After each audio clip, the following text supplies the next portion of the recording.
What's up, Eagles Nation? What's going on, NFL world? How you doing, division rivals? This is Stephen Hyder with Gate City Sports Channel.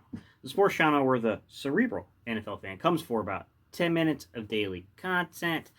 All right, y'all, today's topic.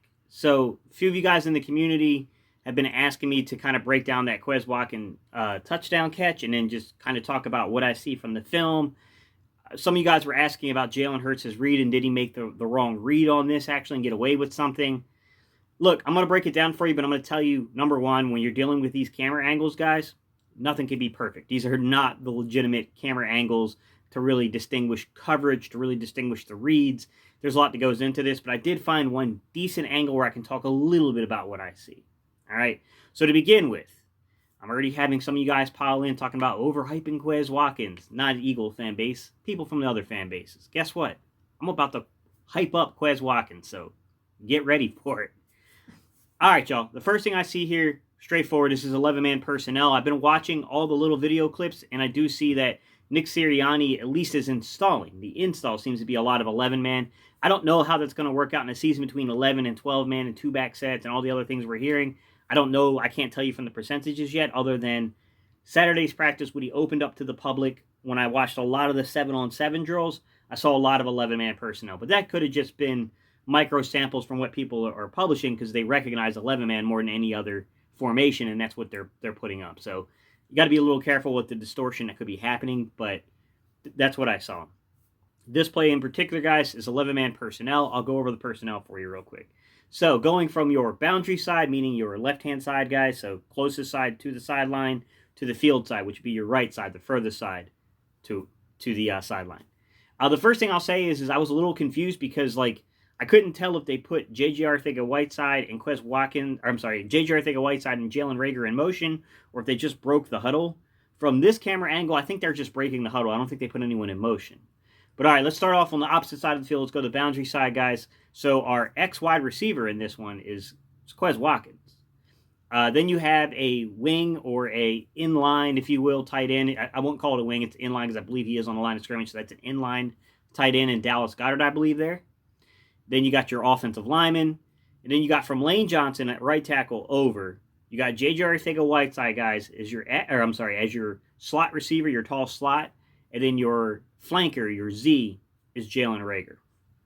Your running back here is Jordan Howard. I don't know the down and distance. I'm just going to judge from Jordan Howard being in there. I think there's reason to suspect, unless somebody was present at the practice and can tell me if they heard them call out the down and distance, this is probably a third down play just because you got Jordan Howard back there basically in pass pro, and he's also, he goes out to run a route here. But that would just seem something that would make sense to me for be a third down type play here. But I don't know, to be honest about it, guys. So the first thing I can tell you is, guys, is don't get overhyped about this play because there was a lot of failure in execution. This play is not as good on film as it looked at first. To begin with, the biggest mistake here is we left our right tackle, Lane Johnson, uncovered. That makes it an illegal formation. You got to have 7 men on the line of scrimmage, guys. Either JJ or Reagor did not line up on the line of scrimmage. I'm going to take a wild guess it was JJ because JJ stays in the chip. That'd be a guy to me would make sense to kind of keep on the line of scrimmage.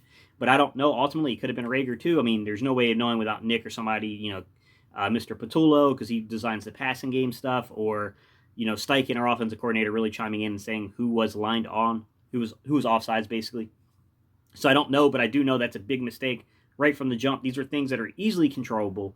Nick Sirianni has talked about this several times. Eliminate the mistakes that require no talent, right? So the not lining up right or a false start. This has got to get cleaned up, guys. This is inexcusable. Can't happen. All right, play side, where the ball is going to go. It's going to be your left, your boundary side, the shortest side to the sideline, guys, all right? And it's kind of hard to tell. I might be saying shortest side to the bound. That might be off a little bit, guys, just because I can't really tell where the center is. He looks kind of almost like he's in the middle, so it may not really be a true, but just go left side, all right? So what I see here is I have Quez Watkins running a deeper route, and I'm going to get into Quez's route because I think he starts on a post, but I think he makes a great adjustment when he sees that Hurts is rolling out. I think he cuts it back almost to a corner route, which is just a really good feel between quarterback and wide receiver, and that gives you some hope that not only is Quez Watkins going to make this team, he's going to be a legit player on this team. So, I mean, that gives you some hope here.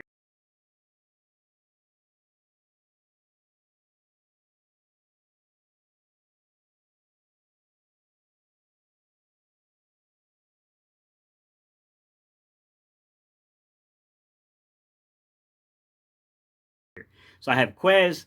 I have Dallas Goedert running what looks like an out route to me. Guys, this could be Zach Ertz. Like Zach Ertz and Zach Ertz and Dallas Goedert's numbers are really hard to distinguish on these little film things, but I think it's Dallas Goedert. I'm pretty sure. And then you got Jordan Howard releasing into the flats. Okay, so I got Howard in the flats, which is probably your second read. My guess here is Dallas Goedert is the primary read. Your second read is probably going to be your running back, and then just depending on what the coverage does, then you're coming out to your third read. Originally, if you're running a post route, that's going to be made pretty quickly. So you're going to judge the middle of the field, and you're going to see what's there, what's open. Are they mofo open, middle of the field open or not? If they're mofo open, you're probably going right to Quez Watkins on this play. All right, judging what I see. Did Jalen Hurts make a mistake here? It's all about your interpretation of the film. So this is what I see. I see a quarterback in the shotgun who takes a 3-step drop back and a hitch. 3-step hitch. So my instinct here is you're supposed to be 3-step hitch. The ball's supposed to go to Dallas Goedert. If the route's there, if it's not there, then you probably go down low. You go low or high depending on what's going on with the secondary. It's one of those concepts where it depends on what's happening with the secondary, where your second or your third read becomes. But generally speaking, you probably go to your flats there. What I will say is this. Initially, it does look bad on Hurts. It does initially look bad on Hurts. It looks like he hits a 3-step drop. He looks like he's out of time. He looks out of time with Dallas Goedert's route, which is something that Nick Sirianni keeps harping about. Your footwork needs to match the route. You need to be in time with things. It does look that way until you really, really look this over closely, guys. I get what you were saying, Jalen. Jalen Williams, I absolutely understand what you were saying, my guy. I get it. But my instinct here is that if you watch the release of Dallas Goedert, watch Dallas Goedert release.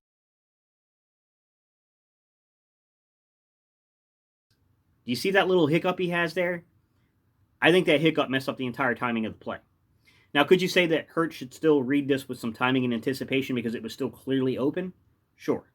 From this angle, you can clearly see he's got an opportunity still to fit that in, but I think that it's kind of hard to fault Hurts once you see the full parameters of the play, because Goedert does have a very awkward release. There's like a weird little giddy up there that he does, and it really messes up the timing of the route here, and I think that causes Jalen Hurts to then roll. I don't think this was the designed roll. I saw some people saying that on Twitter. I gotta suspect those are people that don't know that much about the game of football. This doesn't look like a design roll, but it does look like maybe something that has been instructed. This may have been something coming from Nick, from Mr. Sirianni, our coach, or coming from, Shane Steichen, or coming from, Brady, our quarterback coach. You may have instructed Hurts on this particular play, on these particular designs. If you don't see it, just roll to the play action side. Don't roll away from the play action, roll towards the play action. It's possible. It's possible they're telling him to go towards the play side. So it could have been instructed that if you feel pressure, we want you to move this way. But ultimately, guys, these are really difficult things to determine. These are really difficult things to judge. You know what I'm saying? Like, it's hard, guys. I mean, the angles aren't perfect. I'm still learning the install myself of Nick Sirianni's system. So, like, trying to tell you where someone's progressions are supposed to be, I can only tell you from my experience of running something similar to this, what the reads would have been. But I also have to know the coverage, guys. And this is just not good enough camera footage for me to determine the coverage. So I could tell you if it's cover 1, cover 2, cover 3. I could tell you that kind of information. But I can't tell you the dropbacks, the setbacks of the corner. I can't tell you any of that stuff. I can't, not from these angles, guys. These angles are horrible. Like, there's just absolutely no way I could honestly come out and tell you these things. Anyone telling you differently, guys, are lying to you. These are not good enough angles for that. I'm sorry. They're just not. We'll see, guys. We got a game coming up tomorrow.